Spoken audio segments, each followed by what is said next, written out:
It's 2021, it's a new year, and this is my first walk and talk of the year.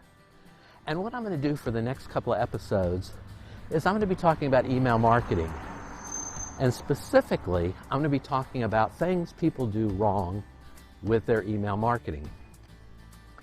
The number one thing I feel that people, maybe they don't do it wrong, but they always ask this question, and it's up to me to kind of straighten them out and let them know, no, you do not need to buy a list. You need to start with the list you have. And sometimes they say, well, my list isn't that big. It's just 100, it's just maybe 200 people. And I say, hey, that's fine. You start with what you got. You put a link on your website, you send out, you have brochures, wherever, you ask people to join your email list through these other sources.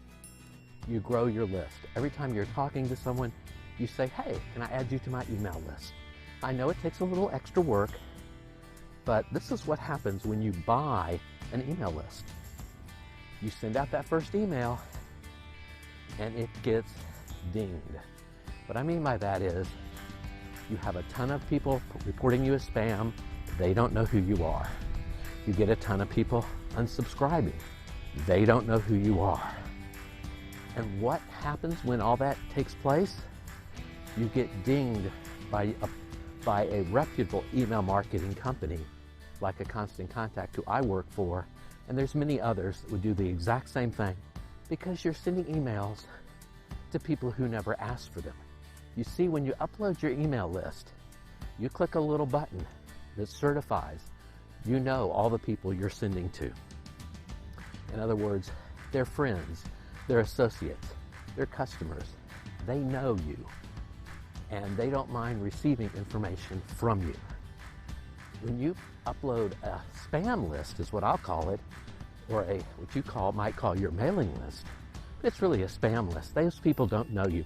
They never asked to receive anything from you. Then you're going to get, like I said, a lot of unsubscribes and a lot of spam reports. And reputable companies will shut you down. They will not allow you to do that. And you say, well, that doesn't seem fair. I'm paying for the service. You don't understand. You're hurting that company's reputation.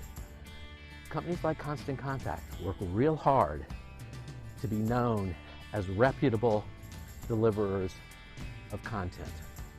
And what I mean by that is, when something from Constant Contact hits a Gmail account, and it might be 2,000 emails going into that one Gmail account at one time,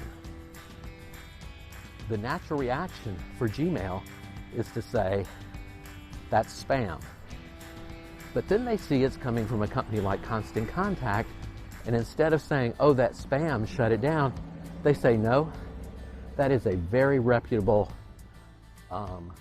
service. We're going to let these emails through. Same thing with Microsoft, if you're using Outlook, or Comcast, or AT&T. Constant Contact works hard to keep their relationship good with all these people. So if you start to spam somebody, and you have thousands of people that they don't know you, your whole email list probably won't even get sent to. Constant Contact will shut it down, because immediately people are going to start hitting spam, they're going to start hitting unsubscribe, and Constant Contact is going to stop it.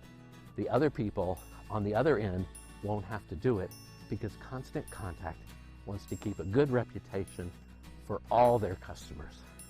So I hope that helps you understand one of the reasons you never ever want to buy a list. It's just bad marketing.